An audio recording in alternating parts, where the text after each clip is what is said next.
જય સ્વામિનારાયણ, જય ગૌ માતા. ખેડૂત મિત્રો, જે જીવાણયુક્ત ખાતર આપણું કઈ રીતે બને છે આજે તમને પ્રેક્ટિકલ બતાવવા જઈ રહ્યા છીએ. અને આ બે ભાગમાં હશે, કારણ કે નકર વિડીયો ઘણો બધો લાંબો થશે. ત્યારે આપણું જે આ ખાતર છે એ ગાયના ખરી નીચે ખૂંદાયેલું છે અને એકદમ ઝીણું થયેલું છે. આપણે અત્યારે હાલમાં ટ્રેક્ટર થઈ ગયા એટલે જમીન આપણી બંજર થતી ગઈ, હાર્ડ થતી ગઈ, ટાઈટ થતી ગઈ. પેલા આપણે બળદથી ખેતી કરતા એટલે જમીન ઉપર એક તો વજન નહોતો આવતો. જમીનની અંદર જે ફૂટ બાય ફૂટનો તમે ટુકડો લો એની ઉપર 400 કિલો વજન વધારે આવે છે તો જમીનના બેક્ટેરિયા છે મરે છે. અને આપણે પેલા બળદની ખેતી કરતા હતા ત્યારે જે બળદના ખરીના બેક્ટેરિયા પણ જમીનની અંદર જતા હતા. ત્યારે આ જે જીવાણુયુક્ત ખાતર આપણે આમાં તૈયાર કરી, આ રો મટીરિયલ છે, આ ગાયના ખરી નીચે ખૂંદાઈને તૈયાર થયું છે, એકદમ ઝીણું થયેલું છે. આની અંદર સાળણ બધું નીકળી જાય છે. આને ક્યાંય મશીનથી ભાંગવામાં નથી આવતું. જે આ ખાતરમાં જે બેક્ટેરિયા છે એ ક્યારે મરતા નથી, જમીન માટે બહુ ફાયદાકારક છે. ત્યારે આની અંદર ગૌમૂત્ર પણ અંદર ગયેલું છે, ખાતરમાં ખરીના બેક્ટેરિયા પણ અંદર છે, એટલે પાવરફુલ તો એક તો છે જ. અને આને ખરી ખાતર પણ કહેતા હોઈએ છીએ. હવે આપણે આની અંદર પ્રોસેસ કરીએ છીએ.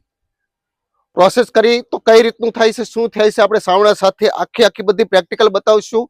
અને એ સિવાય અહીંયા જે આપણે કાઢી નાખેલું છે,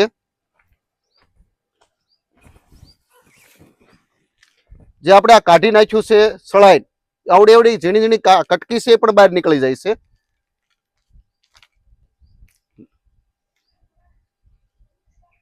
આ ઝીણી ઝીણી કટકી પણ બહાર નીકળી જાય છે. હવે આપણે સાવણામાં અંદર જઈએ, એમાં કઈ રીતે તૈયાર થાય છે. જો ખેડૂત મિત્રો, આ સાવણો છે, આની અંદર ખાલી નાખવામાં આવે છે. આ એક જ ખાતર છે આપણે લેવામાં આવે છે. આની અંદર આ 3 જગ્યાનું નજીક લઈ લો, આ 3 જગ્યાનું આ નીકળી જાય છે. એક જ ખાતર લેવામાં આવે છે, એકનું જ. જો ખેડૂત મિત્રો, આ બધું આખું સળાઈને તૈયાર થઈને આવી ગયું છે, એકદમ ઝીણું બારીક છે. ત્યાર પછી આ બધી ટાંકી છે, એમાં ગૌમૂત્ર છે. એ ગૌમૂત્ર આપણે બીજી ગૌશાળામાં વેચાતું લાવીએ છીએ, કારણ કે અમે 50,000 લીટર તો ગૌમૂત્રનો સ્ટોક ચાલે છે. અહીંયા ગૌશાળામાં થતું હોય નોખું અલગથી. અને આ 2 ટાંકીની અંદર બેક્ટેરિયા છે, જે ગીર ગાયની અંદર, ગીર ગાયમાં ઝાલાવાડી ગીર હોય, ભાવનગરી ગીર હોય, ઓરિજિનલ ગીર હોય. ઝાલાવાડી ગીર ગાય હોય એના શિંગડાથી અલગ પડે છે.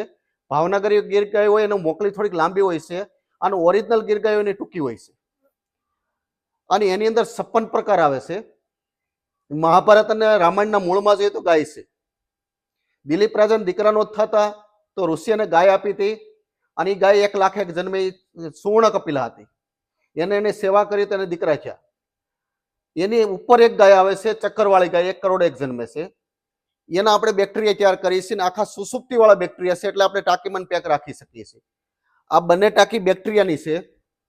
આ બેક્ટેરિયા એ આની અંદર છોડવામાં આવે છે. 120 પ્રકારના બેક્ટેરિયા છે, એ આની અંદર છોડવામાં આવે છે. અને આ જે બેગું ભરેલી છે, એ સિવાય હવે જે આની અંદર 120 પ્રકાર, જે 60 પ્રકારની આયુર્વેદિક ઔષધિ અમે જે પાકદ્રાવણમાં તૈયાર કરી એનો વેસ્ટેજ હોય એ પણ આની અંદર આવે છે. 30 પ્રકારની બીજી ઔષધિ હોય એ પણ આવે છે, એ પણ આપણે તમને બતાવીએ. આ મેથીનો આપણે લોટ ઉપર ઉપયોગ કરીએ, કઠોળનો ઉપયોગ નથી કરતા. મેથીની અંદર કડવાણી હોય છે, બેક્ટેરિયાને ખોરાકમાં પ્રોટીન જોઈએ છે, તો આની અંદર પ્રોટીન ભરપૂર પ્રમાણમાં છે. તો આમાં ક્યારેય જીવાત નથી પડતી અને ફૂગ પણ નથી થતી, એટલે ખેડૂત ક્યારેય પરેશાન નથી થતા, નુકસાનમાં ક્યારેય પણ નથી જતા. એટલે આની અંદર આપણે મેથીનો લોટ વાપરીએ. ભવિષ્યમાં આપણો ખેડૂત ક્યારેય નુકસાનમાં ન હોવો જોઈએ. એ સિવાય લાવતા ભાઈ, જે આ 30 પ્રકારની આયુર્વેદિક ઔષધિ મિક્સ કરેલી છે, એ જે આપણે ખેડૂતને, જેને અહીંયા ખાતર પૂરું કરી શકીએ એવી પરિસ્થિતિ નથી, જેની પાસે પશુ છે, ગાય છે, અને એનું જે ઘનજીવામૃત બનાવતા હોય અથવા બીજી રીતે બનાવતા હોય, તો જે આ ખાતર રહ્યો એની અંદર 100 કિલો સૂકું છાણ એની અંદર 1 કિલો નાખી દે તો એનું ઘનજીવામૃત 5 ગણું પાવરફુલ થઈ જાય છે. અને આ ઔષધિની કિંમત એ પણ તમે જોઈ શકશો.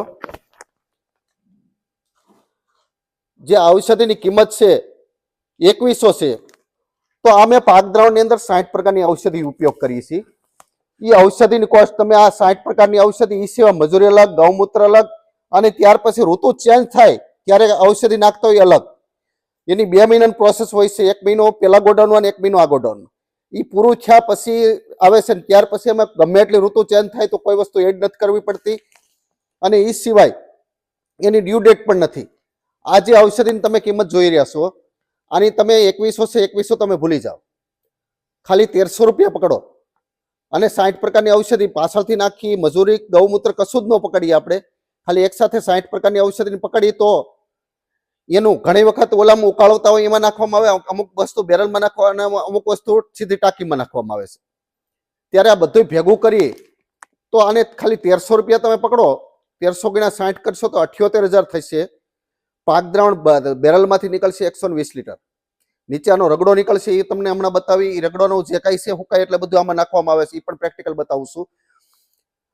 એના કારણે આપણું ખાતર પાવરફુલ છે. તો 120 ગુણ્યા 200 રૂપિયા ખેડૂતને આપી છે. એ તમે પકડશો 200 ગુણ્યા 120 તો 24,000 રૂપિયા થશે. પર લીટરની પાક દ્રાવણની કોસ્ટ આવે 650 રૂપિયા, આપીશ ખેડૂતને 200 રૂપિયામાં. અને આ ખાતરની બેગની કોસ્ટ આવે 450 રૂપિયા, આપી ખેડૂતને 400માં. અને આ ઔષધિને કારણે જ એની કોસ્ટ ઓછી જાય છે. ત્યારે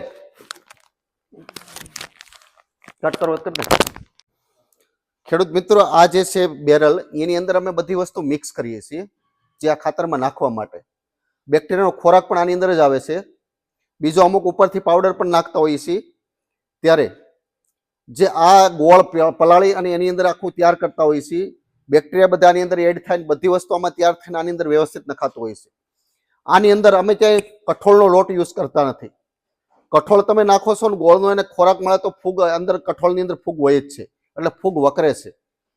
ભવિષ્યમાં કોઈ દી ક્યારેય પણ ખેડૂત આપણું નુકસાનમાં ન જાય એના માટે અમે આ ધ્યાનમાં રાખીએ છીએ. એટલા માટે આ જે તૈયાર કરવા માટે આખું ગોળામાં પલ્લી જાય છે, લગભગ બધું ગૌમૂત્ર આવે છે, એ આખું તૈયાર થઈ અને આખે આખું આની અંદર જાય છે. એટલે આ એના બેરલ છે. એ સિવાય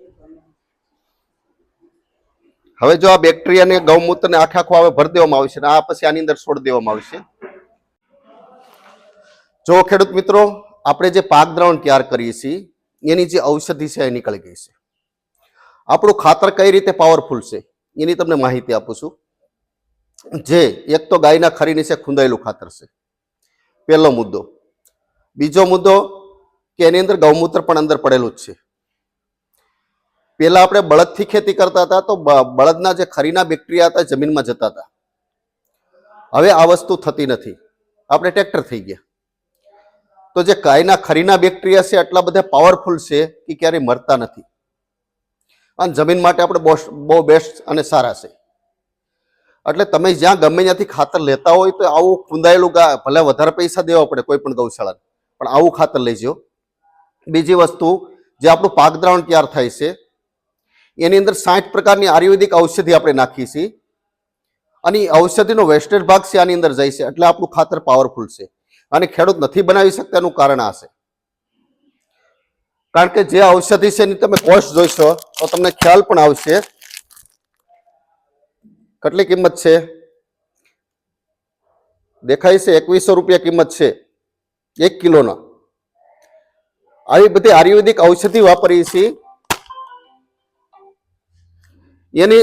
એના કારણે એનો જે વેસ્ટેજ ભાગ છે, આનો જે દ્રાવણમાં રસ બધો જતો રહ્યો, અને ત્યાર પછી આ જેનો વેસ્ટેજ ભાગ નીકળ્યો એ આપણે મશીનમાં પીસી નાખીએ, આ બધું નીકળી ગયું છે. અને આવી મોંઘી આઈટમ કોઈ વાપરતો પણ નથી. અને આપણે આયુર્વેદિક ઔષધિમાં આખા વર્લ્ડમાં આપણે એક જ છીએ. અહીંયા પણ જોવો, જો અહીંયા પણ કાઢી નાખી છે.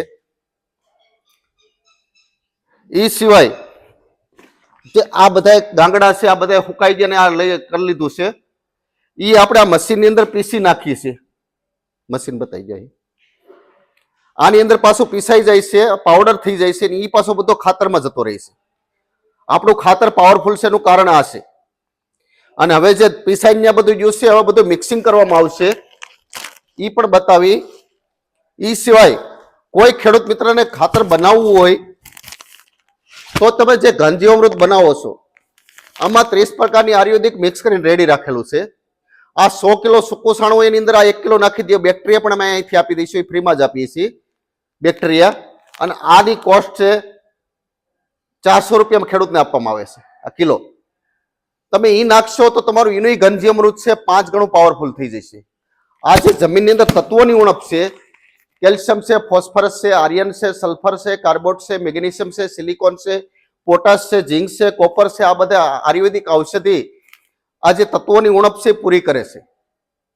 ત્યારે હવે પાછા આપણે એ ખાતરના ગોડાઉન જઈ, જે આપણે તમે ઔષધિ જોઈ લીધી એ પીસાઈ ગઈ છે અને એ પણ અંદર નાખવામાં આવે છે.